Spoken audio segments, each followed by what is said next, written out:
tem problema não. Se você puder, nós agradecemos. Volta para esse de vigilância ou volta para o anterior, da saúde do trabalhador? Esse daí, isso. Esse, tá bom. Isso. Quando você quiser que eu comece, é só falar, tá? Tá.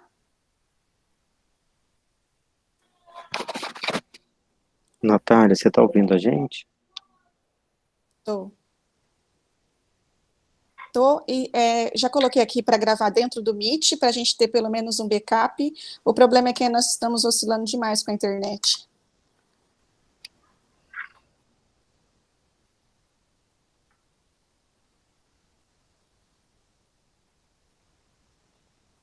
Não tem problema não, gente. Essas coisas acontecem com enorme frequência.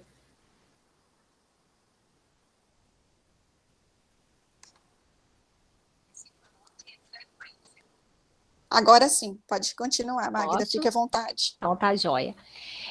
Então, como eu ia dizendo, né, a gente tem que trazer o conceito de saúde do trabalhador para que a gente compreenda que é importante a integralidade e a longitudinalidade do acompanhamento da situação de saúde dos nossos trabalhadores, né? E por isso esse conceito ele é tão pertinente na contemporaneidade, porque eu não posso esquecer que o nosso trabalhador ele adoece fora do espaço de trabalho, ele não adoece só no trabalho, ele adoece fora do espaço de trabalho também, e isso vai interferir na relação dele com o próprio trabalho.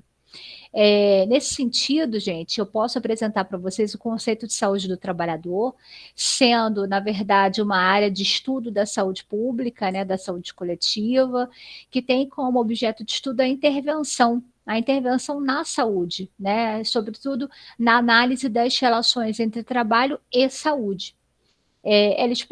Ela busca explicações sobre o adoecer desses indivíduos e traz o trabalho como um determinante social da saúde, né, sendo um espaço de dominação e submissão. Ou seja, eu posso trabalhar e me sentir tão bem ali dentro, me sentir tão feliz, tão realizado, né, a ponto desse trabalho ele ser um fator protetivo à minha saúde, ou seja, vai evitar que eu fique doente. Não que a exposição não vá me adoecer, não é isso, mas é sim que eu vou ter um espaço de prazer, como diria de Jur. Só que ele também pode catalisar situações de adoecimento, né? Esse trabalho ele pode gerar situações de vulnerabilidade. Como eu ia dizendo anteriormente, se eu tenho um profissional que atua na atenção primária, num consultório na rua, num consultório, enfim, numa visita domiciliar, e ele está fazendo atendimento a um indivíduo potencialmente contaminado, um indivíduo potencialmente com tuberculose, e ele não tem um equipamento de proteção individual específico para isso, eu estou sim gerando uma situação de vulnerabilidade para o meu trabalhador. O mesmo ocorre dentro dos hospitais e outros espaços de atendimento à saúde. O trabalho ele pode gerar situações de vulnerabilidade e é o que mais ocorre, né? E por isso o conceito de vigilância em saúde do trabalhador ele é tão importante, porque ele acompanha a situação de saúde do nosso trabalhador, ele prevê esse acompanhamento, ele prevê essa análise, identificando questões que devem ser alvo de intervenção.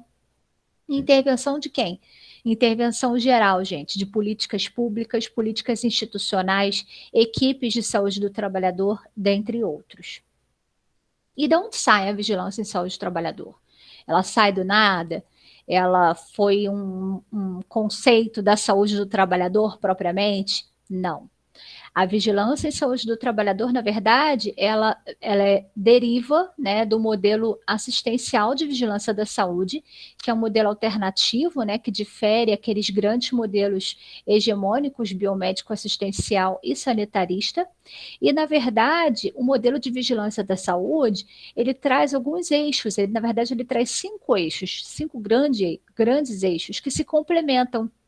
Mas aqui, nessa noite, a gente vai focar apenas no modelo, na perspectiva da vigilância em saúde do trabalhador, que comumente a gente chama de VISAT.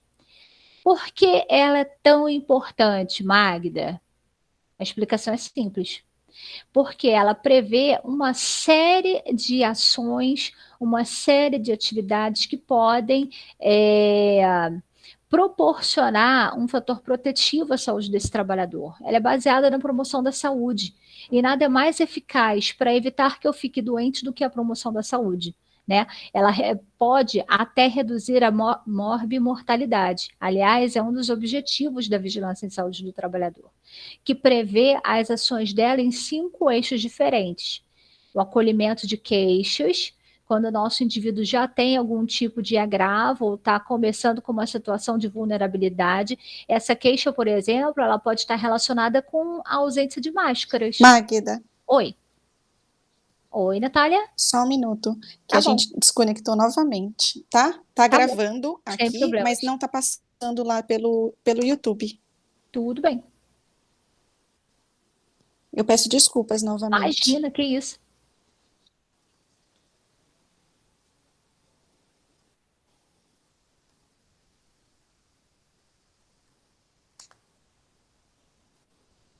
É bom que eu bebo uma aguinha.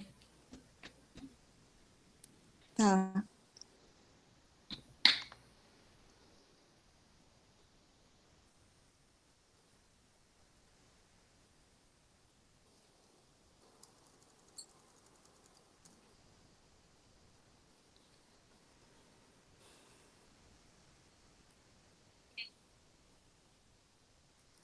Magda, fica à vontade para projetar.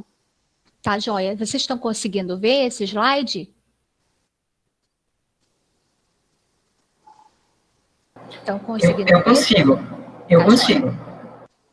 Então, como eu ia dizendo sobre a vigilância e saúde do trabalhador, né, gente? Eu falei para vocês que na verdade, um dos eixos, né, do modelo assistencial de vigilância da saúde, e ela tem uma relevância muito grande, porque além dela reduzir a morbimortalidade, que é um dos grandes objetivos desse tipo de paradigma, né, deste paradigma em saúde, ela também proporciona ações de promoção da saúde, né, e ela funciona, sobretudo, a partir de 5 eixos, né, que começa com o acolhimento das queixas, que pode ser desde o início de um processo de adoecimento, até mesmo a dificuldade de ter um EPI dentro de uma unidade, o atendimento clínico, quando o meu indivíduo começa a ter algum tipo de situação de adoecimento, a análise epidemiológica, quando a gente vai ver as vulnerabilidades dele, enfim, a situação de saúde e tantas outras questões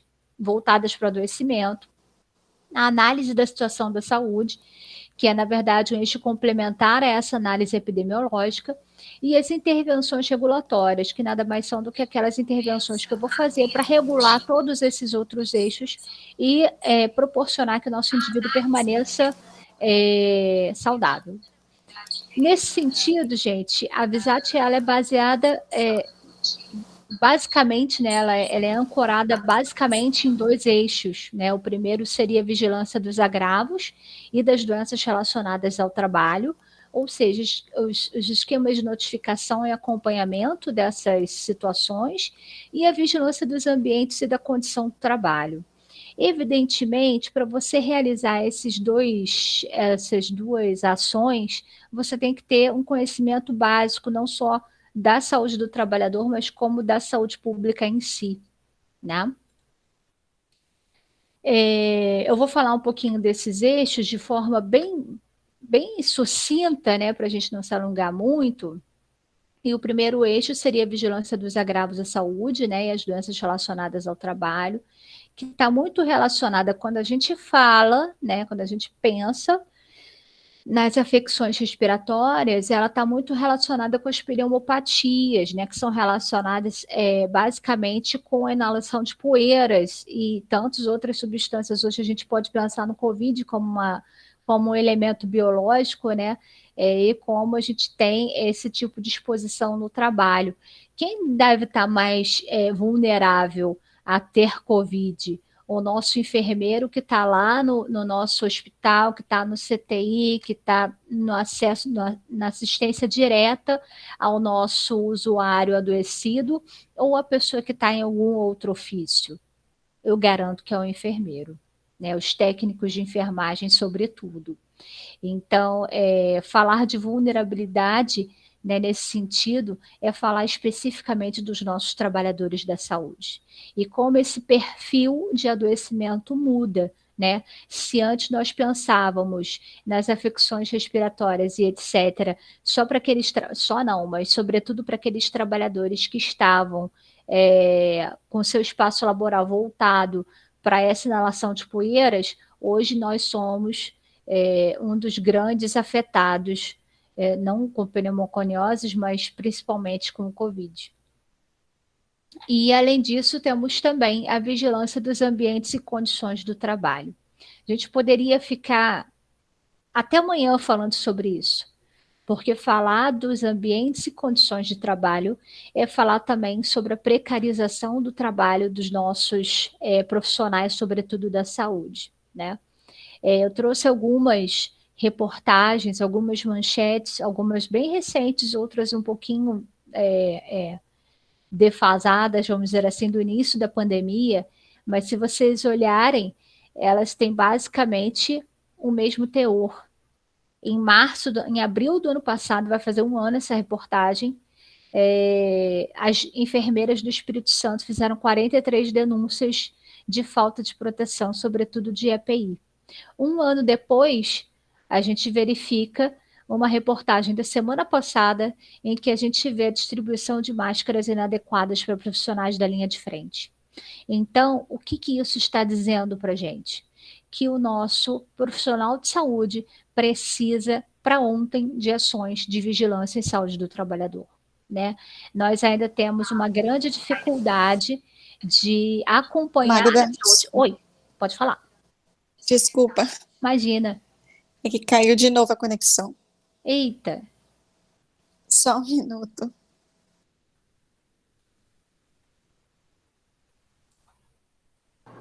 Muito legal, Magda. Que bom, gente, vocês estão Eu gostando. tentei rotear pelo celular para ver se a internet fica mais instável. Menina, eu não sei Mas de o onde problema é você que não está mas aqui pegando nem a também, estabilidade do... sem problemas. Aqui eu moro no Rio, né, na Tijuca, e de vez em quando minha internet fica assim também, gente, é um horror. A internet aqui no Brasil é triste. Muito, muito.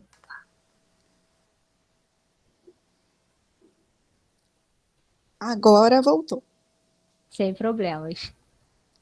Eu vou parando quando cair, tá? Tá joia. Eu vou voltar do início desse slide, porque pode ser que a gente tenha perdido alguma coisa. Pode ser assim? Pode sim. Então, tá bom. O outro eixo, se no eixo anterior a gente falou da vigilância dos agravos de notificação, né, principalmente das pneumoconioses, agora a gente está falando da vigilância dos ambientes e das condições de trabalho. E é impossível, gente, a gente pensar em ambiente e condições de trabalho, vulnerabilidade de trabalhadores, sem pensar na situação que a gente enfrenta com o Covid-19 desde o ano passado. Eu trouxe para Magda, vocês... eu vou pedir só um minuto para você parar novamente, só para eu tentar rotear a do celular, para a gente fazer, porque ele conecta e desconecta. Só um minuto, problemas.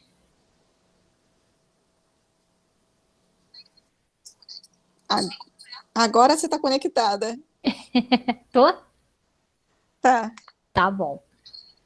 Então, pessoal, como a gente estava falando, né, no slide anterior, a gente falou da vigilância dos agravos de notificação, né, voltados para as doenças e situações de saúde do trabalhador. E agora a gente vai falar um pouquinho do segundo eixo, que é a vigilância dos ambientes e condições de trabalho, que é impossível a gente não falar nesse momento de condições de trabalho e vulnerabilidade, é impossível a gente não relacionar o quê? Ao Covid. Né? Não tem nada mais visual para a gente pensar em vulnerabilidade de trabalhadores do que hoje o Covid. Né? E a gente tem vários motivos dessa situação. Primeiro, a situação enfrentada pelos nossos profissionais da saúde na linha de frente e em outras situações de atendimento à população. Desde o ano passado, por exemplo, nós temos vários casos de denúncia de falta de máscaras, por exemplo. Essa reportagem que está aqui no cantinho direito, ela fala exatamente isso. Vejam, ela foi publicada no início da pandemia, em abril do ano passado, e já havia uma denúncia no Espírito Santo, 43 denúncias, na verdade, de falta de equipamento de proteção individual. Um ano depois, né, no dia 17 de março, nós não temos a falta de equipamento, mas temos a distribuição de máscaras impróprias para os nossos profissionais que estão lá na linha de frente. Então, qual o recado que a gente recebe a partir dessas duas situações? Um ano, pouca coisa mudou. Né? Temos até o equipamento de proteção, mas um equipamento de proteção que é ineficaz. Fora outras situações que nos coloca em risco também. Né? E aí eu falo num ponto de vista bem lato sensu de todos os trabalhadores e não só da saúde, como situações inadequadas de transporte, condições de trabalho, de moradia e etc., totalmente inadequadas para conter uma pandemia ou pelo menos a contaminação por outras doenças. E por que isso é tão importante? Não podemos esquecer que a gente está num grupo em que o mote de estudo é a tuberculose. Né? E nós estamos vivendo um momento em que a gente só olha para o Covid. A gente só olha para o Covid por conta da situação epidemiológica. Mas significa dizer que as pessoas não estão mais tendo tuberculose? De jeito nenhum. Tuberculose ainda mata milhões de pessoas por ano. Ainda mata ainda traz milhões de casos por ano. Ainda mata centenas de milhares de pessoas por ano. Né? Então, é importante a gente não esquecer e não diminuir a existência da tuberculose. E hoje nós temos casos que não são mais notificados, porque eles não são descobertos, gente. Não tem mais um sistema de vigilância, seja na atenção primária ou até mesmo programas de saúde do trabalhador voltado para a identificação de casos de tuberculose dentro do hospital, do espaço hospitalar. Né? São programas extremamente importantes que apontam para a necessidade contínua da avaliação da saúde desses trabalhadores, né? Ou seja, da vigilância em saúde do trabalhador. Olha ela aparecendo mais uma vez. Nesse sentido, a gente não pode esquecer de duas questões. Primeiro, a mudança no perfil dos trabalhadores vulneráveis, né? Eu estou falando dessas duas questões, sobretudo relacionadas à tuberculose, que é o nosso grande protagonista, vamos dizer assim, né, da rede. Nós temos uma mudança no perfil dos trabalhadores vulneráveis, né? Quem hoje é vulnerável a ter tuberculose? Não que fosse diferente antigamente, mas hoje, por conta da ausência dessas ações de vigilância em saúde do trabalhador, nós temos uma mudança no perfil desses trabalhadores que são vulneráveis. Passamos a ser todos nós.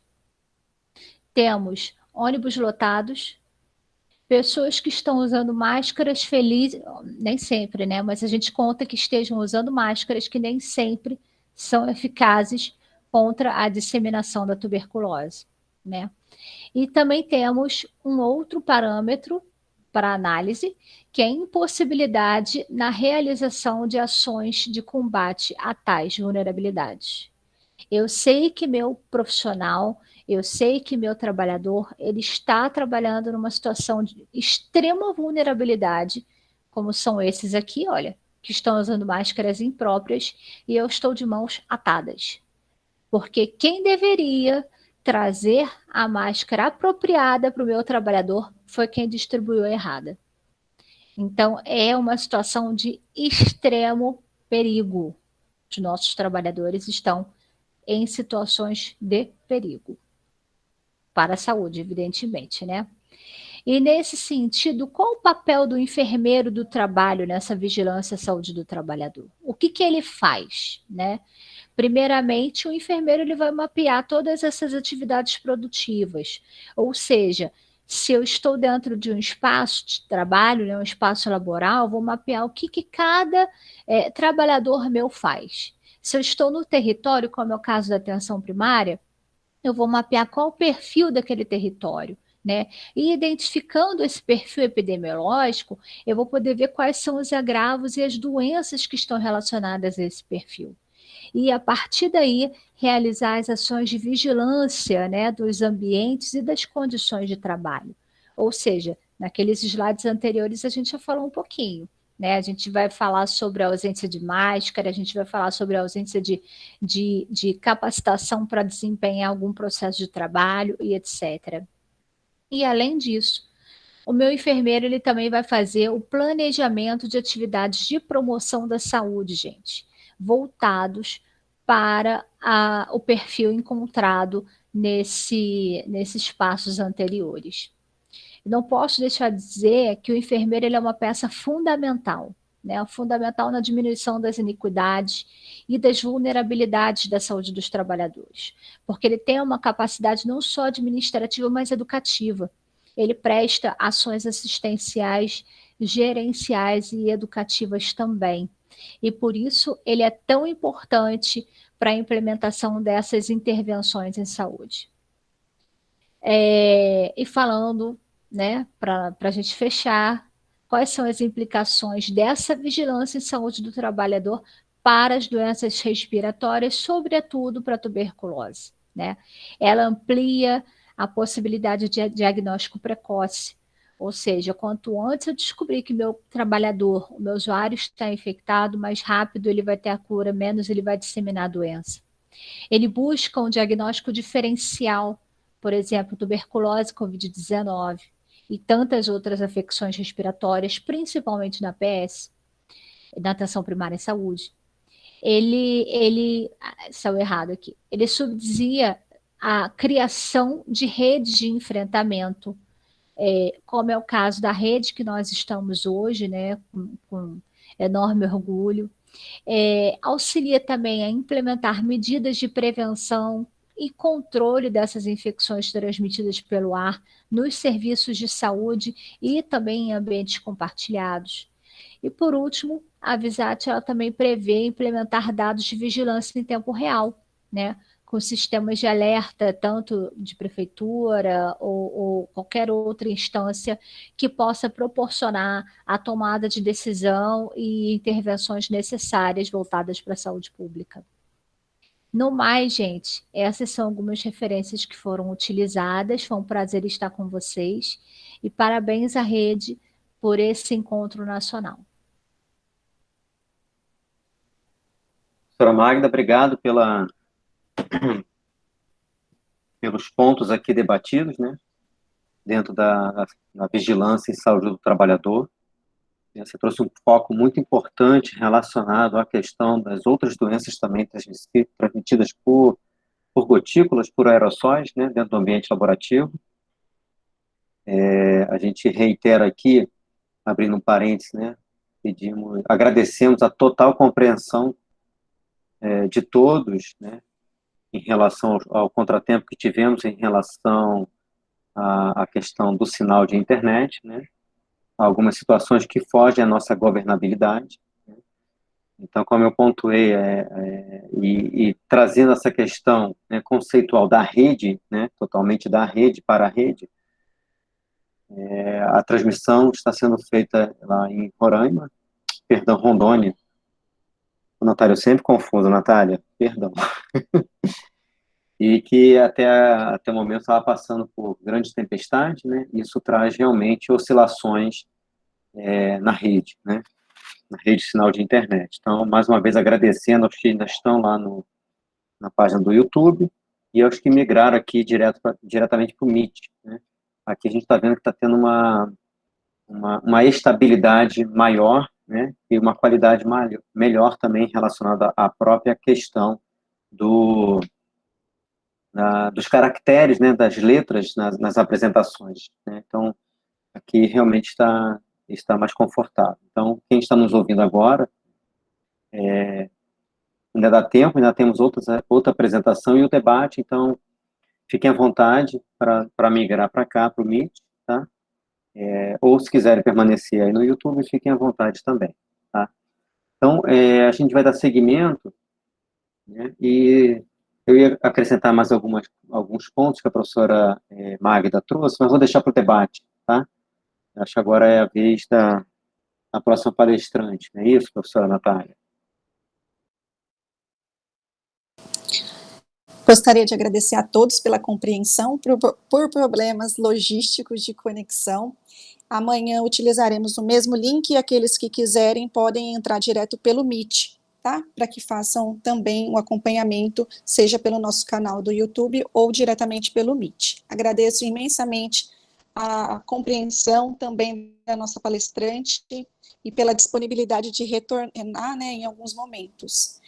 O link dessa gravação será disponibilizado no canal e website da rede. E, dando continuidade, nós temos a apresentação da enfermeira mestre Amanda Queiroz, do Programa de Controle da Tuberculose de Recife, Pernambuco, que abordará sobre o tema Trabalhando a Gestão com Plasticidade, ora TB, ora Covid, Desafios e Oportunidades. Amanda, fique à vontade para a sua apresentação. Boa noite a todos, espero que estejam me escutando bem. Já inicio também agradecendo, né, a Mar pelo convite, né, ao Fernando por todo o apoio, Natália pelo acolhimento e parabenizando as apresentações de Magda e do Ian, que se complementam muito, né, e foram, mesmo havendo alguns atropelos por conta da internet que isso acontece, né, foram de grande aprendizado a mim. E espero que todos que estejam conosco, né, estejam bem dentro de todo esse contexto que estamos vivenciando. Eu fui convidada para apresentar um pouco de como tem sido o meu trabalho na gestão junto à tuberculose, à política de tuberculose. Então, vou projetar para vocês e qualquer dificuldade, por gentileza, vocês sinalizem.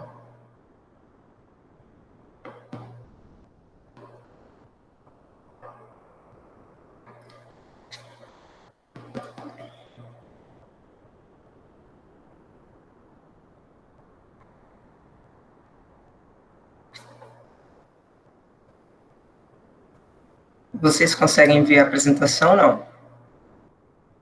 Nós estamos vendo a sua tela do PowerPoint agora. Ótimo. Então, agora é tela cheia, certo? Sim, agora está certo. Que bom. Então, como já foi dito, esse título, inclusive, foi discutido com o Fernando, né, porque eu falei a ele, Fernando, estamos passando por um momento tão delicado, né, com essa questão da tuberculose, e estamos sendo migrados todo o tempo, que eu fico com receio de como vou contribuir nesse momento. E aí trouxe esse tema que realmente, ora, estamos trabalhando com tuberculose, ora com Covid, e acredito que boa parte dos profissionais que estão na linha de frente, na atenção primária como um todo, na saúde pública, né, tem vivenciado momentos assim, de desafios, né. Como bem foi dito, eu estou na coordenação de tuberculose também de hanseníase em um distrito em Recife, e vamos lá.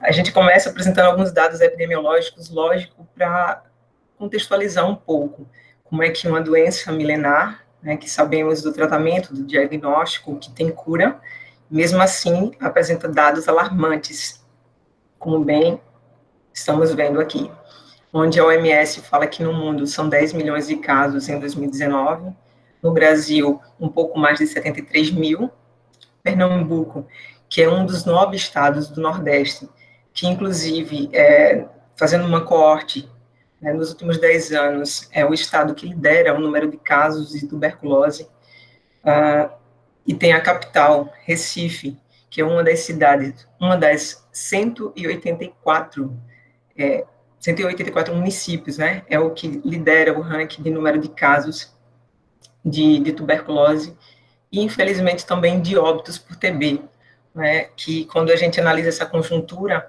Recife é uma das cidades brasileiras que mais se morrem por tuberculose ainda hoje.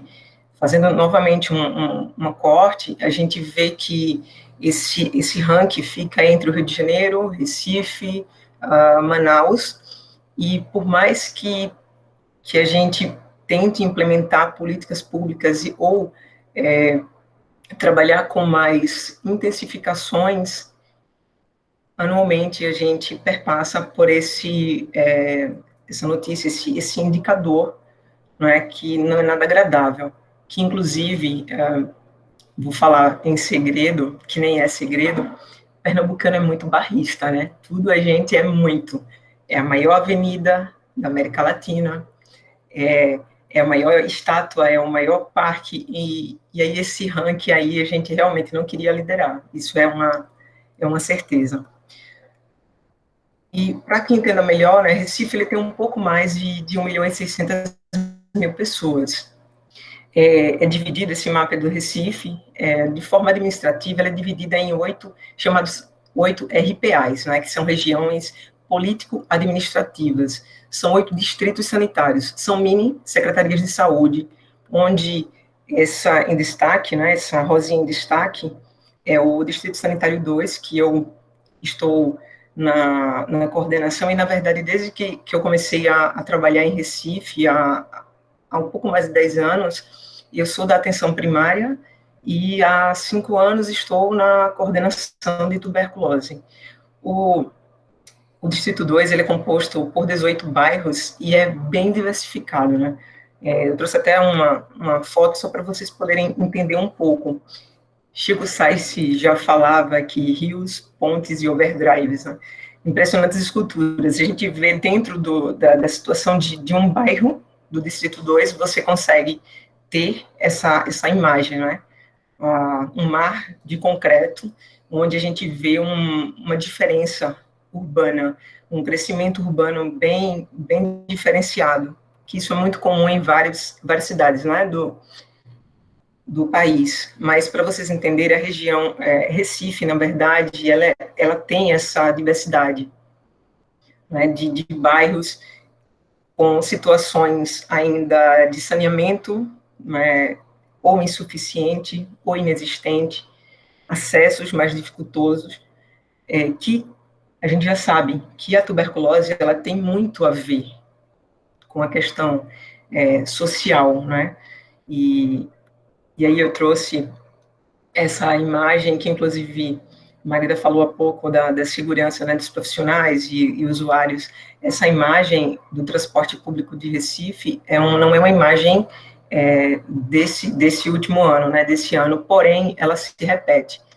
A diferença é que se a gente fosse fotografar hoje esse mesmo transporte público, você vai ver essa mesma quantidade de pessoas em plena pandemia, só que todos estariam de máscara, óbvio. Uns poucos usando a máscara corretamente, outro com máscara no queixo, outro na orelha, outro preso ao cinto ou no bolso, mas estão com a máscara, tá? E aí vem algumas reportagens, né, notícias dos 2 principais jornais escritos aqui do Estado, que foram de 2019, e eles falam dessas 2 questões. Ela fala de uma superlotação carcerária, né, e um aumento de 9% dos casos de tuberculose. Então, a gente vê sempre dados que corroboram que esse agravo, ele permaneça. E aí, dentro dessas questões, vem uma análise ampla e, ao mesmo tempo, uma análise tão comum em todos os perfis que vemos dos pacientes, né? Na questão, quando a gente analisa determinações sociais, ou até trazendo para determinantes sociais, né, que é um perfil muito comum dos pacientes que atendemos aqui em Recife. Baixa escolaridade, né, baixo poder aquisitivo, uma proteção social diminuta ou ausente, a presença do alcoolismo ou drogas ilícitas, o desemprego, o estigma, né, que, inclusive, pactuado no último encontro internacional de 2018, né, pelo fim da tuberculose, que a gente trabalhasse mais essa questão do estigma, e tudo está sendo tão atropelado, né, por conta da pandemia, como bem foi lembrado por Magda também. A baixa informação, que isso corrobora para a perpetuação também, a privação de liberdade, a situação de rua, o distanciamento das unidades de saúde, que é a questão muito comum com os homens, né, os mais vulneráveis, muitas vezes, né? Nosso perfil são homens, em idade produtiva, a insuficiência de áreas de lazer e práticas de esporte. Como bem sabemos, área de lazer, práticas de esporte, são atividades que corroboram para uma saúde mental, uma saúde física, para uma troca de saberes, inclusive, o afastar de utilização de álcool e outras drogas, e tudo isso contribui para aumento de imunidade, para tudo isso contribui também para uma melhor qualidade de vida, consequentemente, para uma diminuição, inclusive, de um agravo como a tuberculose. Aqui em Recife, eu conheço o Rio de Janeiro, São Paulo eu conheço a capital, Rio de Janeiro eu vi muito disso, mas aqui em Recife, em cada esquina tem uma farmácia, quiçá 2 ou 3. A gente até brinca aqui que tem uma rede de farmácia que a gente tem receio de sair de casa, passar um tempo fora e quando voltar, ter uma farmácia dentro da nossa casa, né? Porque o investimento nisso, nesse espaço, ele é muito grande, quando na verdade a gente precisaria de espaços mais amplos que promovessem saúde. Se eu estou falando de perfis de doença, eu tenho que trazer também as potencialidades, né? E ela vai além da enfermagem. A gente precisa ressaltar as potencialidades dentro do território vivo. Então, se eu falo de território, se eu falo de profissionais, eu preciso falar também da questão da equipe multi. Aqui nas potencialidades, eu trouxe a questão da atuação da APS, pela busca do sintomático respiratório. Obviamente que existem equipes que são mais sensíveis a buscar ao diagnóstico precoce, ao tratamento em tempo hábil, e sempre trabalho intensificando a questão do exame dos contatos, né, porque os artigos mais recentes, né, inclusive a linha da OMS, ele discute e ele incentiva que os contatos sejam examinados, porque a gente quebra a cadeia de transmissão. Realização do teste rápido de HIV, e aí destaco a atuação do CRAS, né, que é o Centro de Apoio Social, o CAPS, que é o Psicossocial, equipe NASF, o PAC, que é a Academia da Cidade, a Saúde Bucal, todos eles, né, que compõem os distritos sanitários aqui em Recife, mas falando propriamente do que eu estou, essas equipes, elas têm atuado muito junto a mim e junto às equipes, né, nas atuações, elas, após as capacitações, elas fazem um trabalho em conjunto, a gente, seja em PTS, seja em buscas ativas, seja no resgate de algum abandono. Bem como destaco a atuação do profissional que realiza o PPD, nós temos uma enfermeira que realiza o PPD, e eu vou falar um pouco mais dela mais à frente, mas é uma profissional bem voltada à causa. Destaco também a questão como potencialidade, o nosso motoqueiro e os motoristas, porque eles fazem um fluxo, né, após o diagnóstico do caso de TB, diagnóstico de TB, há um fluxo em Recife, ou melhor, é um fluxo do Distrito 2, propriamente dito, que a gente está tentando sempre ampliar, né, unificar, onde após a notificação, essa notificação em receita, ela gera-se um número de SINAM, através da vigilância, e a vigilância entra em contato com o motorista, que faz o recolhimento desses 2 documentos, leva à farmácia e traz o blister para a unidade. A depender, o paciente, no mesmo dia que recebe o diagnóstico e é notificado, ele recebe a medicação. A gente, às vezes, tem um retardo de 48 horas, a depender de que horas esse paciente foi atendido e da demanda desse motoqueiro. Bem como o apoio dos coordenadores distritais, né, dos outros 7 distritos. A gente trabalha muito em parceria, e bem juntamente com a coordenação municipal e a estratégia SANAR, que funciona aqui em Recife. E aí eu trouxe, né, só para ilustrar um pouco do que eu tenho trabalhado nesses últimos tempos, um caso clínico. Na verdade, eu tenho muitos casos clínicos super interessantes para trazer, mas esses 2 eu trouxe mais para representar um pouco, ilustrar, na verdade, a atuação da equipe multi também, né? Nesse caso do EMD, um jovem adulto de 53 anos, sexo masculino, ele tem uma escolaridade de ensino fundamental incompleto, mora numa residência de 3 cômodos.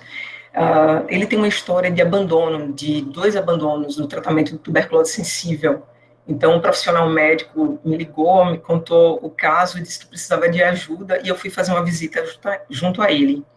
Chegando na residência desse senhor, ele mora junto a um filho, um filho de 20 anos. A casa era 9 da manhã, eles não tinham o que comer e passava rato na sala dele, né, durante a minha visita. E conversando com ele, ele falou da questão do uso do álcool, de droga, falou da fome, e começamos a conjecturar oportunidades, e eu até cheguei a falar do CAPS AD, né, que é o álcool drogas. E ele disse que queria muito ir, mas ele falou que queria ir, não era só, ou melhor, a prioridade não era trabalhar a questão do álcool e da droga.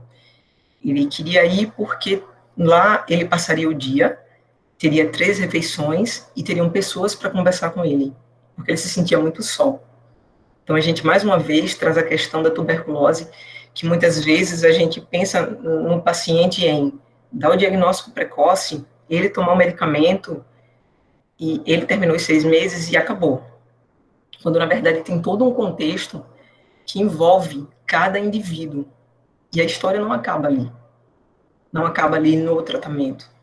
E durante essa visita, a gente já fez a nova coleta de escarro com cultura e o teste rápido, né, que saiu no mesmo dia o resultado, e simplesmente ele estava com resistência à rifampicina, então ele tinha que ir para o nível terciário.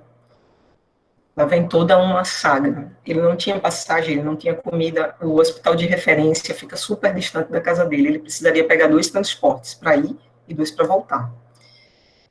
E aí fizemos um PTS, né, que é um projeto terapêutico singular, onde envolvemos o CRAS, atrás de algum benefício social ou cesta básica, enquanto ele estivesse em tratamento. Envolvemos o CAPS, para quando ele desse, né, a gente pactuou que assim que a primeira vaciloscopia desse negativa, ele tivesse adesão, então o CAPS já se estruturou para isso, inclusive fez visitas durante o tratamento, e a equipe fazia o TDO, onde a CS ia nos dias que ele só tinha medicação oral, e uma técnica de enfermagem iria nos dias que ele tinha medicações injetáveis. Então, assim, todos se envolveram, inclusive estudantes, residente que estava comigo e estudante que estava rodando com o médico. E, a princípio, a gente desembolsou o dinheiro da passagem, posteriormente a gente conseguiu um apoio, mas, infelizmente, ele com 2, 3 meses de tratamento se sentiu um pouco melhor e abandonou. E o resgate foi bem difícil, porque as profissionais que faziam acompanhamento, como um todo, eram todas mulheres, e estavam se sentindo vulneráveis quando iam, porque elas eram abordadas pelas pessoas que estavam usando drogas na casa dele. E o desfecho não foi nada legal, ele realmente abandonou, pediu para a gente não ir mais, ou melhor, ele já sabia o horário que a gente ia, ele começou a passar horas fora de casa, depois dias, e, infelizmente, ele abandonou o tratamento, mesmo recebendo as cestas básicas, enfim, que estava trocando por drogas, inclusive, e pouco mais de 8 meses, ele foi a óbito. Todo um processo que envolve isso, mexe muito com a gente emocionalmente, porque tínhamos, óbvio, a esperança que, poxa, toda uma equipe envolvida. Mas, mesmo assim, eu cheguei a elaborar um relatório para o Estado pedindo apoio, porque esse caso não poderia ser só nosso, não poderia ser só da atenção primária. A tuberculose não é só da atenção primária, a gente precisa entender isso. Mas exemplos como esse, por isso que eu trouxe, é para dar essa sacudida, perpassa, e a gente precisa desse investimento. E aí vem para o segundo caso, que é o do RS, 50 anos, com um perfil muito parecido de domicílio, físico também, onde eu tive a oportunidade de acompanhá-lo, e ele chegou no consultório com o corpo todo encurvado, e tudo isso pela questão da consequência já da perda de peso, das dores, e que resultou simplesmente em ele chegar para mim e dizer, eu acho que eu estou com essa doença, e nem falava doença, né, qual era a que ele achava que estava.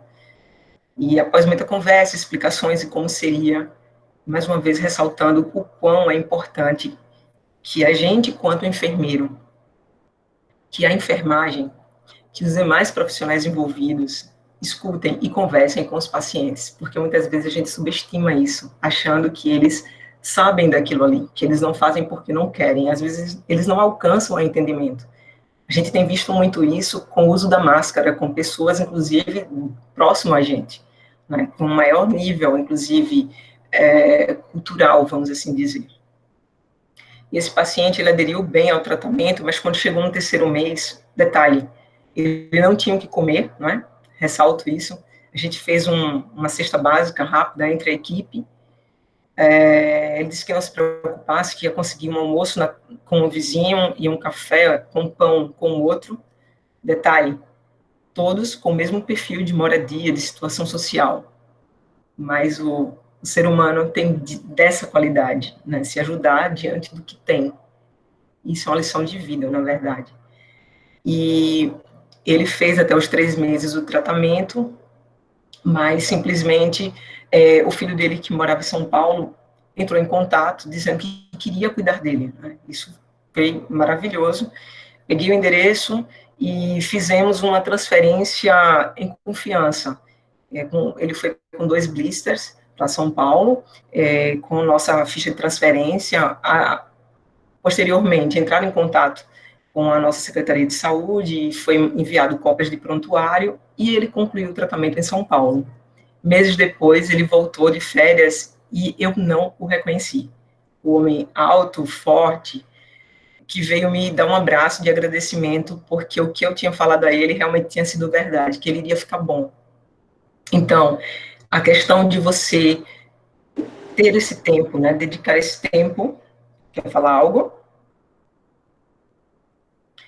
A questão de você ter esse tempo, dedicar esse tempo ao paciente, o quão é importante.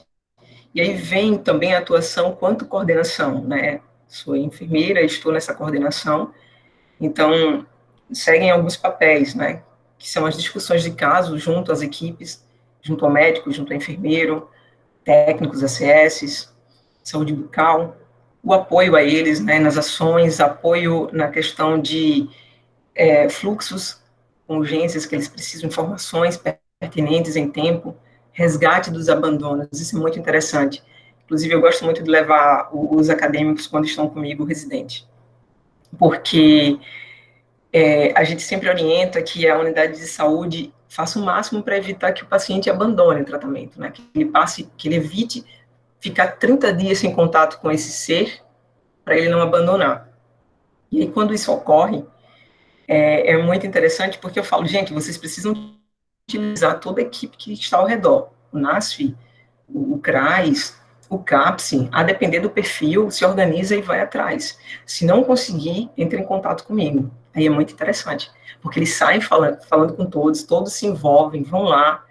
Quando não conseguem, me ligam. A gente precisa de você. Eu me sinto a Mulher Maravilha, sem o laço. Eu preciso conseguir um laço, inclusive.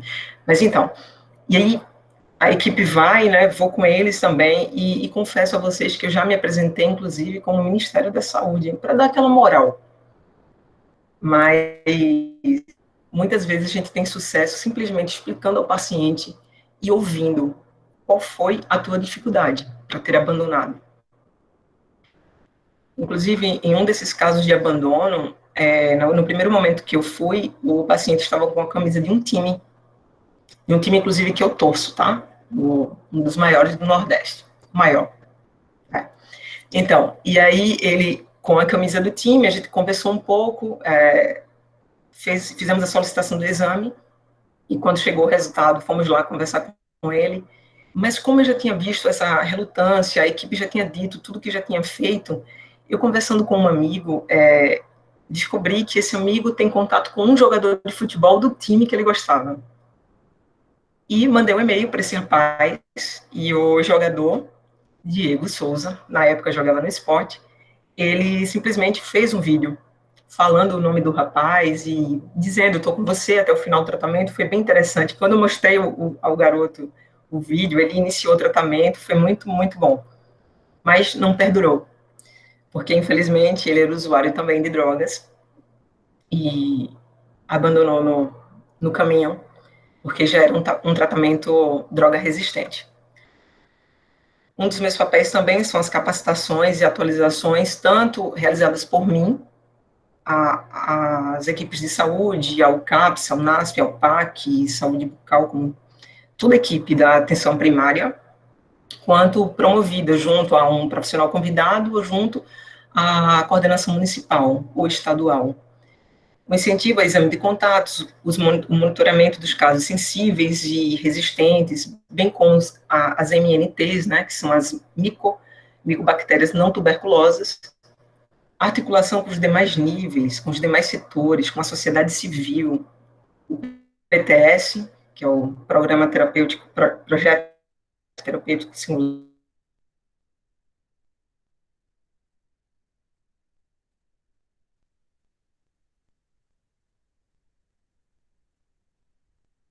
a ativação e articulação do PPD itinerante, né, que foi aquela questão que eu falei da enfermeira, que ela super topou uma participação, melhor, uma empreitada, que é sempre que a gente tem dificuldade para uma família, né, por questões de dificuldade financeira, que eles se desloquem até o local que faz o PPD, que fica no próprio distrito, né, próximo, uma policlínica, mas a depender dessa geografia que vocês viram, que é o mapa do Distrito 2, a depender da localização da casa, se torna um pouco distante para irem andando, e questão financeira vai envolver 5 pessoas no transporte, a gente disponibiliza um carro do distrito, né? A gente negocia um carro e agenda, mas quando a família é mais numerosa, fiquei pensando como a gente poderia fazer para essas pessoas serem examinadas, são contatos, né?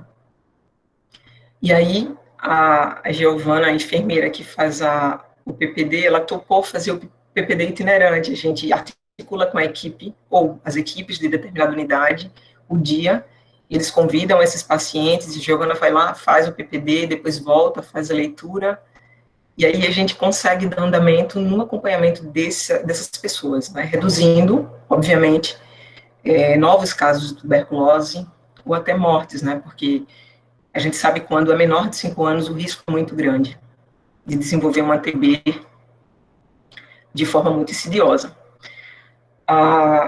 Vem também a questão do monitoramento, discussões de indicadores junto à vigilância, discussão do óbito por TB. Em Recife existe um GT de óbito por TB e a manutenção dos insumos. Esses são alguns das atividades que eu desenvolvo na política de tuberculose, basicamente, no Distrito Sanitário 2. E aí vem aquela questão, né? Finalmente, o slide que vai falar do título da minha apresentação, mas precisava contextualizar vocês para entender exatamente isso, né? Que nesse último ano tivemos grandes desafios, né? Se a tuberculose por si só já é desafiadora por ser milenar, mesmo assim ainda hoje negligenciada, com poucos investimentos, poucas pesquisas, poucos profissionais que se envolvem, poucos profissionais capacitados, uma ausência governamental, né, de políticas públicas, uma ausência total de políticas públicas efetivas, e aí a gente vem para o enfrentamento do Covid, de uma pandemia que tem sintomas semelhantes à tuberculose. Ela traz consigo uma certa diminuição da transmissão da tuberculose, porque as pessoas, teoricamente, estarão de máscara. Porém, estarão em casa, muitas vezes no conglomerado, naquele perfil de conglomerado que eu mostrei no início. Com fome, desemprego, redução salarial, tudo isso corroborando para a baixa de imunidade. Provavelmente com subnotificações de tuberculose ocorrendo a todo momento. Pessoas chegando em hospitais com tuberculose, talvez ali adquirindo Covid e morrendo sem o diagnóstico da tuberculose. Então, um dos desafios que mais tem me angustiado, né, é essa questão da subnotificação e que a gente muitas vezes não consegue enxergar saídas. Porém, venham desenvolvendo algumas atividades, né, práticas alternativas. como maior comunicação via telefone e WhatsApp com os profissionais. Vira e mexe, envio cards ou mensagens, que eu chamo de mensagens marotas, lembrando a eles da importância do sintomático respiratório. Se ele enxerga um paciente potencialmente com Covid, que oferte a baciloscopia, né, que tente lembrar se aquele paciente não é contato de tuberculose, pode estar, nesse momento, com a tuberculose em atividade. A questão da maior integração junto às equipes, né, para manter a vigilância e a sensibilidade dos casos. Flexibilização e ampliação do TDO, no caso, tentando identificar dentro da família e por telefone, querendo saber desse paciente, monitorando, e aí desenvolvendo agora um monitoramento dos pacientes em tratamento, né, buscando as questões sociais, do tipo, pacientes que, porventura, está fora de qualquer proteção social, a gente tem um olhar mais sensível a ele, para ele não abandonar o tratamento. Consequentemente, não vir a morrer ou desenvolver uma tuberculose resistente nesse trajeto, bem como não multiplicar o bacilo no seu domicílio ou peridomicílio. E o apoio e incentivo às equipes, porque não está fácil para ninguém. São máscaras inadequadas para os profissionais ou insuficientes, são ambientes insalubres para esses profissionais trabalharem, e mesmo assim, eles adoecendo também por tuberculose, ou hanseníase, ou Covid, ou qualquer outro agravo, e são eles que estão lá, de frente. Então, sim, precisam também do apoio e do incentivo constante, né? E aí, eu encerro minha fala mostrando um pouquinho de uma foto de Recife e dizendo que realmente, diante de tudo isso, mesmo assim, Recife tem encantos mil, e que, assim como todo o nosso país, né, que tem uma beleza singular em cada localidade e pessoas ímpares, a gente precisa, como bem foi dito aí nas apresentações anteriores, a gente precisa se unir e acreditar que a gente pode sim mudar todo esse cenário dentro do nosso contexto com o que a gente tem nesse momento, esperando que os níveis maiores, políticas públicas e atuações venham, mas enquanto isso a gente precisa sobreviver e fazendo o melhor que a gente pode. Desejo saúde a todos e muito obrigada. Obrigado, Amanda, pela sua apresentação, né? Contextualizou a cidade para quem não a conhece, né? Trouxe aspectos importantes também, incluindo arte, né? Um pouco da cultura local, a sua experiência no lidar com a diversidade, né? Que nos é apresentada a todo instante, problemas sociais, o papel importante, né, da formação do enfermeiro, da equipe de enfermagem, estar atenta a toda e qualquer situação que haja necessidade, né, de uma intervenção. Também nos brindou com alguns casos clínicos aí, que acho que isso também é um dos propósitos maiores, né? A gente precisa também estar em alinhamento constante às necessidades, né, daquela pessoa que está enfrentando aquele desafio, né? E a gente sabe que as dimensões, elas extrapolam e vão muito além somente do biológico, né, das interações sociais. Ele tem um percurso, né, o projeto terapêutico dentro de cada indivíduo, né, dentro da sua territorialidade, ela é um ponto que deve ser considerado, né. Eu agradeço por você estar trazendo isso conosco. Eu gostaria, então, agora de estar abrindo, né, a gente avançou um pouquinho da hora, né, em relação, inclusive, ao contratempo que a gente teve da questão da tecnologia, né, e isso, infelizmente, foge à nossa governabilidade, né, mas dentro de todo o contexto, a nossa vice-coordenadora, aí, a Natália Halax, ela foi brilhante, né, nesse processo, né, de ajustes, né, disponibilizando também aqui o link direto do Meet, né, para que pudéssemos ter, então, uma participação efetiva de todos, né. Lembrando que ela também é enfermeira, né? Então a gente está aí ousando, né, nas peripécias da tecnologia, do informatiquês, e agradeço a Natália por essa enorme contribuição, né, e dedicação aí, não só no evento de hoje, mas no processo de construção que a gente vem fazendo aí com a rede, né, junto com com as nossas coordenações dos eixos temáticos, os membros fundadores e as pessoas que já vêm conosco aí caminhando, né, em associações prévias, né, e agora a gente espera ter realmente um ponto, digamos assim, uma nova etapa. Estamos conseguindo, ainda com uma certa dificuldade, né? A gente hoje trabalhou incessantemente na questão da construção, né?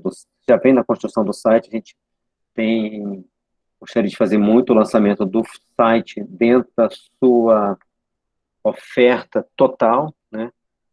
Mas a gente ainda não vai conseguir fazer o lançamento da plenitude do site. Mas eu vou mostrar para vocês aqui o que a gente conseguiu ter já de fruto, né? É uma sementinha que está brotando, eu vou disponibilizar agora para a gente estar acompanhando junto, tá? Ele ainda não foi lançado, mas a gente vai trazer uma prévia. Então, eu vou utilizar aqui uns minutinhos para a gente estar apresentando o nosso site, tá? Que está em construção ainda. Vamos ver se está aparecendo, vamos ver se vai aparecer. Vocês estão visualizando?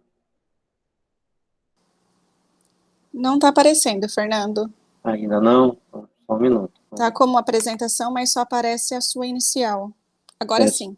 Agora está aparecendo? Sim. Tá.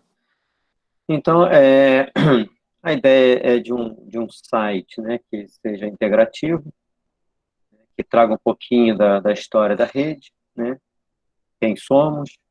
O participe aqui seria no sentido da gente estar trazendo não só a questão da associação, mas a gente pretende também criar espaço para que vocês, né, os componentes da rede, né, quem trabalha com a tuberculose, que é da enfermagem, ou que não trabalha diretamente com a tuberculose, mas é sensível a essa questão da exposição ocupacional para as melhorias, né, dentro do seu ambiente de trabalho, em condições, né, como rege a Organização Internacional do Trabalho, né, dentro de uma perspectiva do trabalho decente, que tenha também a estrutura voltada para a biossegurança, como a gente pontuou, para o controle de infecção, e que a gente tenha condições de estar desenvolvendo as nossas potencialidades e as competências técnicas que nos lhe é permitido, né, perante a lei do exercício profissional. A gente destaca aqui, né, algumas participações da rede, né, aqui está o Ian também, né, o Ian representando a Liga, a professora Gabriela Magna Bosco, temos aqui também a Maria Eugênia, né, que está dentro da coordenadora do eixo temático tuberculose, mobilização e comunicação, dentro né, do canal de cuidado fundamental. Aqui também trazendo um pouquinho da experiência do que se teve, né, no primeiro encontro da tuberculose da região norte. A gente traz aqui também, né, a questão do nosso encontro de hoje. A gente vai estar abastecendo com a questão dos comentários ou perguntas que vierem a surgir, né, com fotos enfim, alguma coisa relacionada aos nossos palestrantes em relação ao evento, a questão do lançamento, né, da rede brasileira de enfermagem por um Brasil livre da tuberculose, no contexto em que ela já aconteceu, né? Então, aqui, ó, a gente está mostrando a reportagem. A ideia é essa, né, de estar trazendo esse movimento, e onde esse movimento ele fará parte de todos, né? Então, o canal visa, então, uma porta aberta, né, para que nós possamos estar debatendo a questão da tuberculose, a questão da atuação da enfermagem, né, a questão da gente estar estabelecendo estratégias que podem ser de inovação, ou podem estar tendo uma nova perspectiva de atenção a como está visualizando um determinado problema. E aí, quando a gente pensa nesse sentido, que as barreiras territoriais elas possam estar minimizadas nesse sentido, né?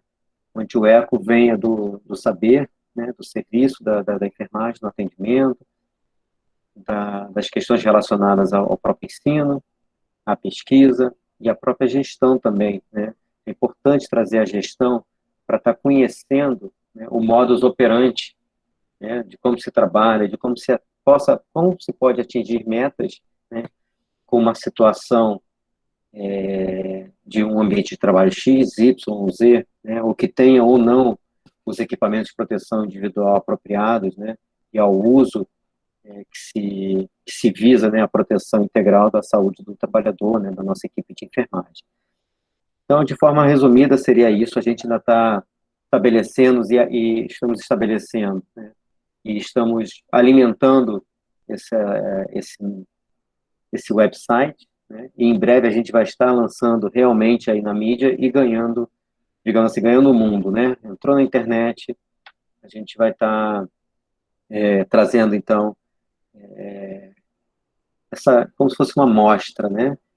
Então, lá de Recife, seja do Distrito 2, 3, 4, lá de Manaus, lá de Belém, de Salvador, daqui de Miracema, no Rio de Janeiro, de Itaboraí, e de outras cidades, né? As pessoas que estão aqui presentes, não deu tempo de ver todas as cidades ainda, mas a gente tem uma representação bem interessante aqui dentro das macro-regiões do Brasil, né? Então, a rede brasileira de enfermagem por um Brasil livre da tuberculose, né? A rede IFTB agradece muito a participação de vocês, tá? Eu vou encerrar aqui essa questão da apresentação do site de forma breve, tá? Novamente, ele está em construção e a gente espera que em breve ele esteja já disponível para a gente estar surfando nas informações, estar disponibilizando reportagens, está disponibilizando experiências exitosas, sugestões, comentários, e aí assim a gente vai movimentando, né, essa questão, debatendo novas notas técnicas que, porventura, a CGDR possa estar divulgando e a gente tentar traçar dentro de uma operacionalidade, pragmatismo que tenha pertinência no ambiente, né, dentro da sua regionalidade. Seria basicamente isso. Vamos agora iniciar a parte de perguntas e comentários, observações, né? E agora é o momento, a gente tem aí ainda os nossos 3 palestrantes, tá? Eu gostaria, então, se alguém gostaria de fazer algum comentário a mais, alguma pergunta, ou que queira também estar apresentando, né, ou ilustrando aí com alguma situação vivenciada, a gente vai estar conduzindo isso até os próximos, acredito, 5 ou 10 minutos, vai depender aqui do ritmo que vocês possam estar trazendo para nós, tá? Então, tem a possibilidade de estar escrevendo, ou se quiser levantar a mão, também há a possibilidade de estar falando aqui abertamente com o microfone, tá certo? Vamos lá, quem gostaria de fazer alguma observação? A gente também tem um grupo, né, que está ainda acompanhando no YouTube, também está aberto a perguntas, né, comentários, sugestões. Os próprios palestrantes também, um pode fazer indagações ao outro, acho que a gente pode começar nesse sentido para aquecendo aí a questão do grupo, né, que nos assiste. Fernando, eu posso dar uma palavrinha? Fique à vontade, professora Magda.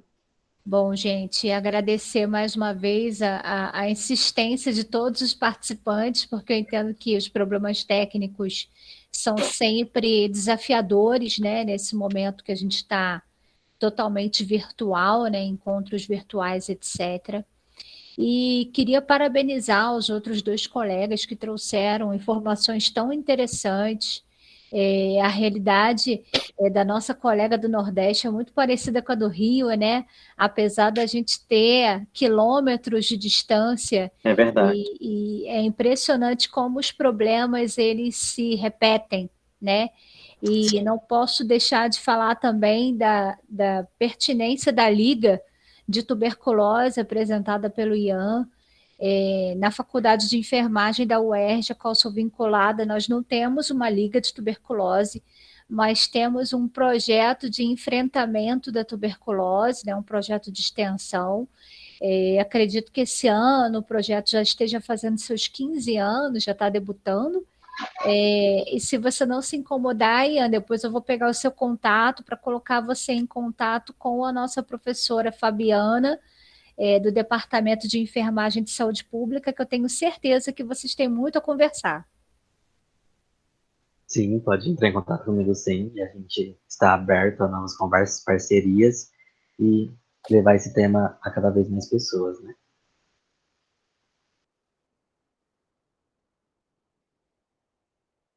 Oi, aproveitando que você abriu o microfone, você gostaria de fazer algum comentário finalístico, alguma pergunta para as outras palestrantes?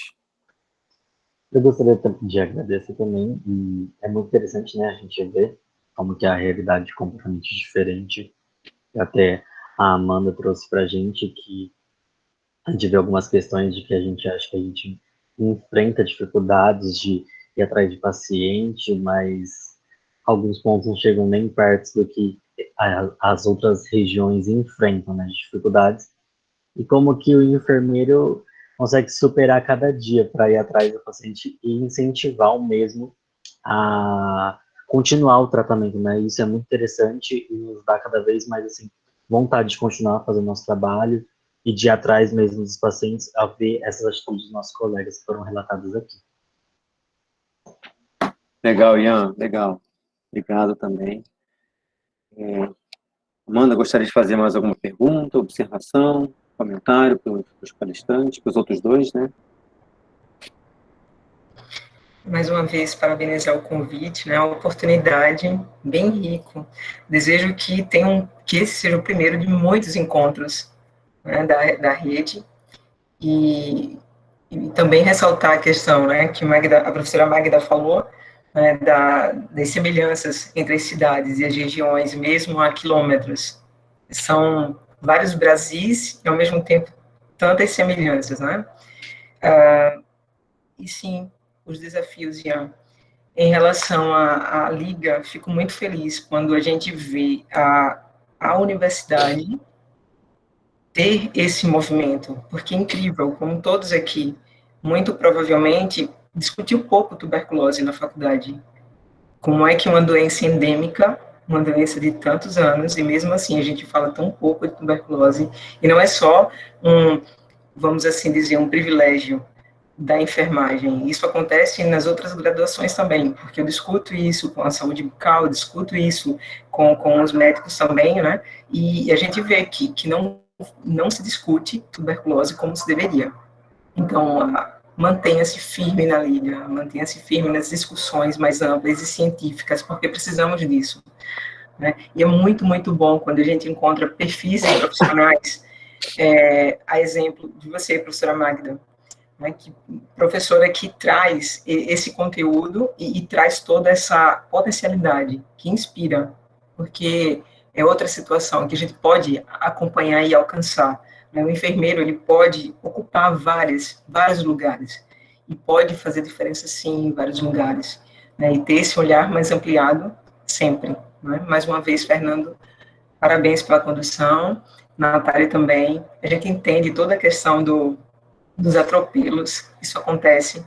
A internet, infelizmente, a internet no nosso país ainda tem essas oscilações, né, mas a gente chega lá, a gente conseguiu, fomos até o término, e temos aí uma adesão bem interessante. Obrigada mais uma vez. Obrigado, Amanda, pelas suas colocações também. Eu acho que a gente conseguiu cumprir um pouquinho, né, com o objetivo que é trazer um pouco dessa integração, né, entre diferentes estados, né, por macro-regiões. A gente também conseguiu trazer a questão das dificuldades, de que é possível, inclusive, dentro da dificuldade, encontrar oportunidade, né? Você bem pontuou a questão da internet no Brasil como um todo, ela ainda é um pouco falha, né? Mas, de toda forma, isso virou um pouco do nosso cotidiano, né? A virtualidade, né? Ela trouxe É claro que nada como você estar num contexto social em proximidade, né? Próximo da pessoa, trocando energia, inclusive, né? A questão presencial, ela é pertinente dentro dos contextos sociais. Afinal de contas, nós somos seres sociais, né? A sociabilidade, né? Ela tá dentro da nossa premissa de vida, inclusive, né? Porque você imagina se cada um fosse isolado sozinho, né? A espécie não conseguiria avançar, né? Então, isso é uma prerrogativa, inclusive, existencial de que haja o contexto da sociabilidade.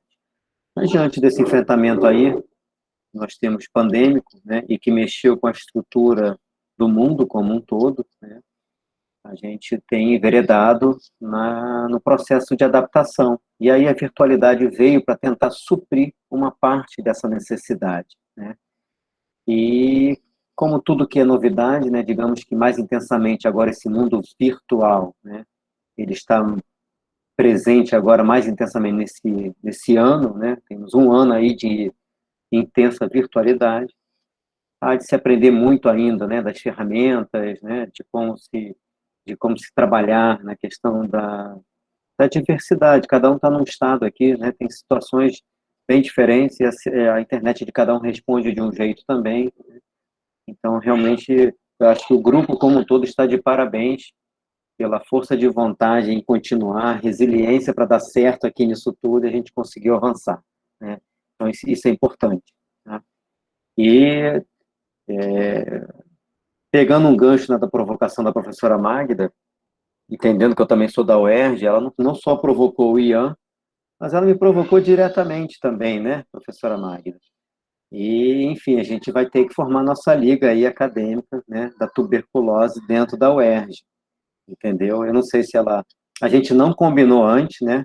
A gente trabalha junto também, dentro da mesma universidade, mas em locais diferentes.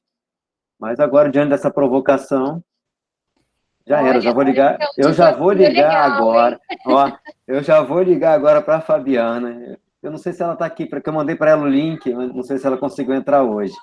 Mas já era, amanhã ela vai estar presente, entendeu? Tô brincando, gente. Mas é isso mesmo, né? As provocações saudáveis e o que o Ian trouxe, na verdade, é isso, né? A gente está trazendo agora, o Ian está afetando de uma maneira saudável, né? Então, um corpo docente de uma universidade também importante aqui na cidade do Rio de Janeiro. E é esse sentido da rede que eu quero chamar a atenção, né? Brincadeiras à parte aqui que eu fiz com a professora Magda, né? Eu também conheço, né, a professora Fabiana, ela foi minha caloura, aí começa a entregar as idades, né? Olha só que coisa horrorosa. É Mas isso que eu vamos ia lá. falar. Todo mundo vai Pois é, questionar né? agora. Pois é. Mas então, é basicamente isso, né? A gente vendo o sucesso, o caminhar, né, do Ian, enquanto graduando, né? Ele agora sendo mestrando, atuando como co-tutor da Liga, né? A gente reconhece também a coragem, né? O professor Ricardo teve em estar abrindo essa Liga, né? O professor Ricardo Arcêncio, lá da Escola de Enfermagem de Ribeirão Preto, da USP.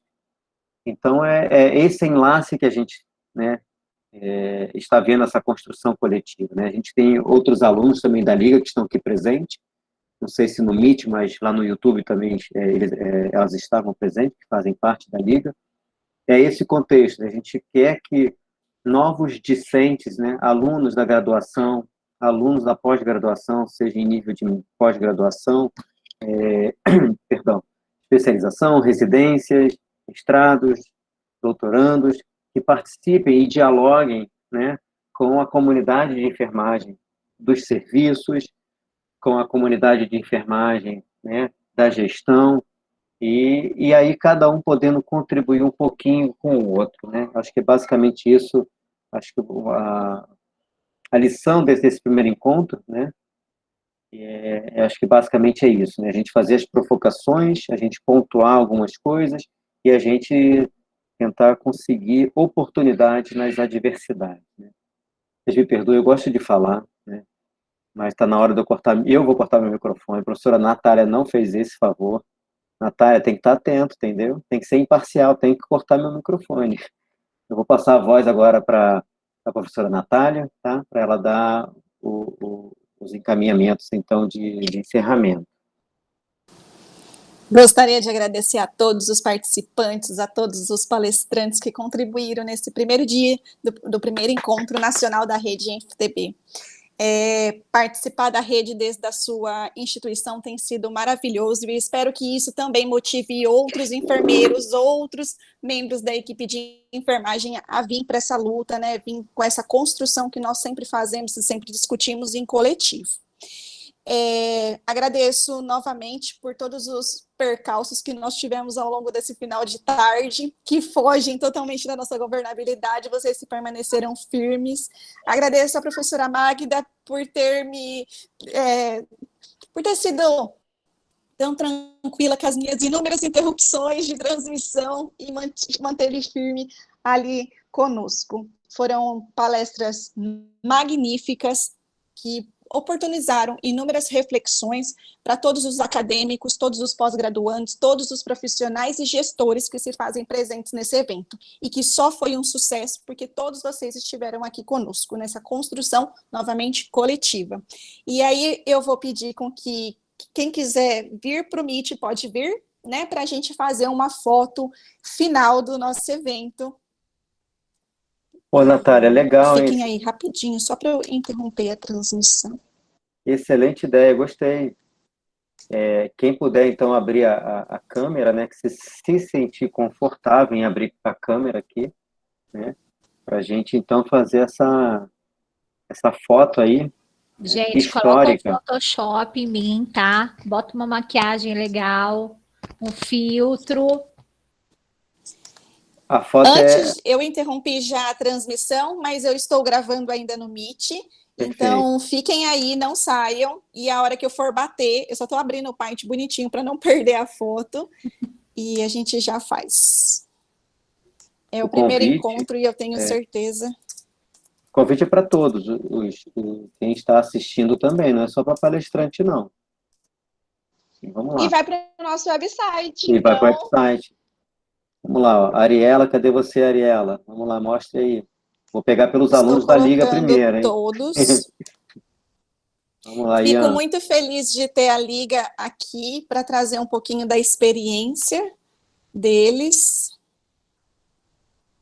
Gente, não saiam... Não está pegando todo mundo. Rapidinho que eu estou tentando arrumar a configuração aqui para que todos... O Douglas aparecendo, calma aí que tá carregando algumas fotinhas, tá? Vamos lá, porque o pessoal tá ficando desinibido agora.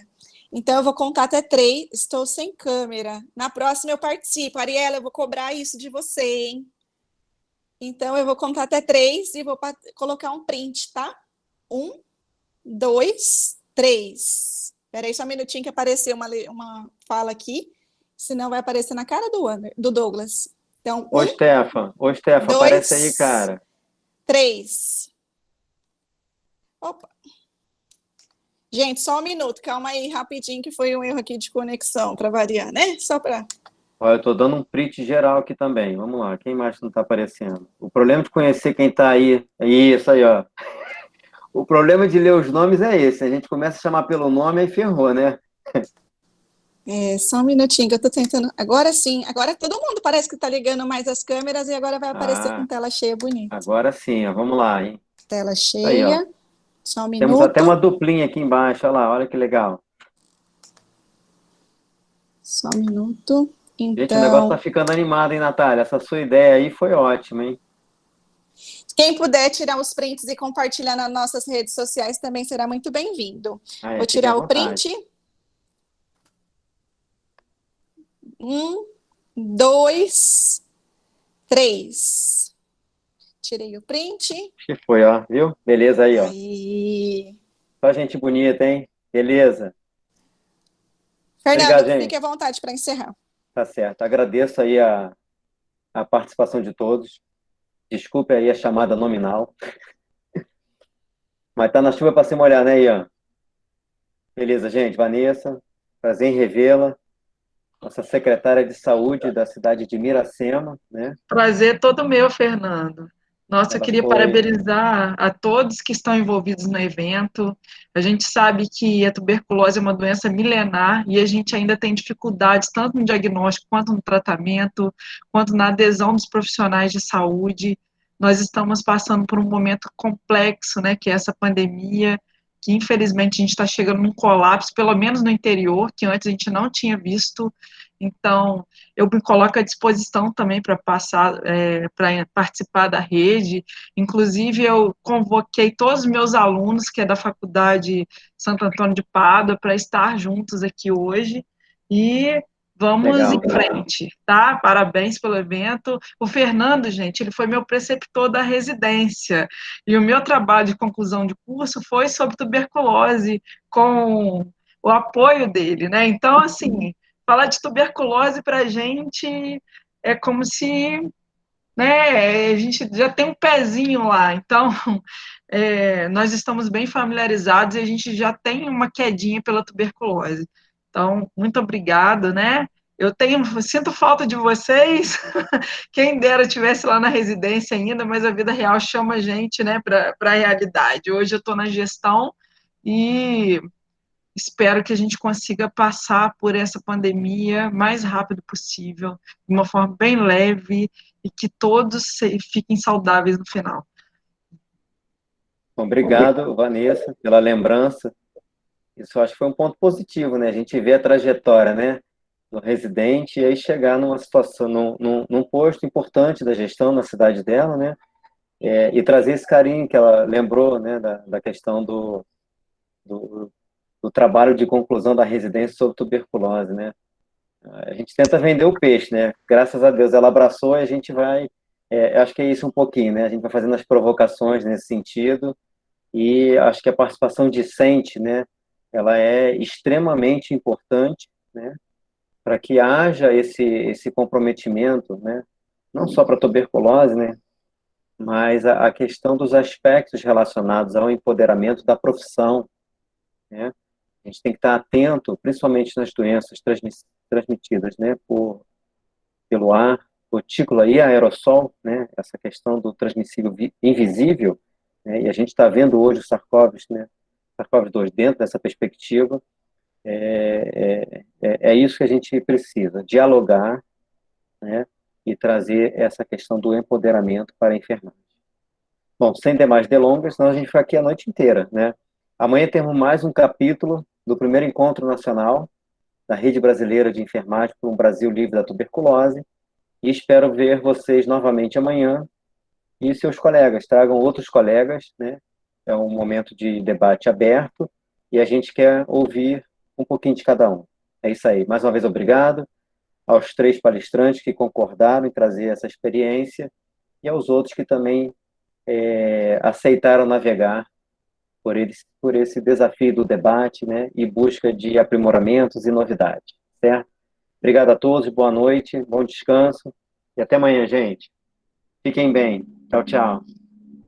Tchau, gente. Até amanhã.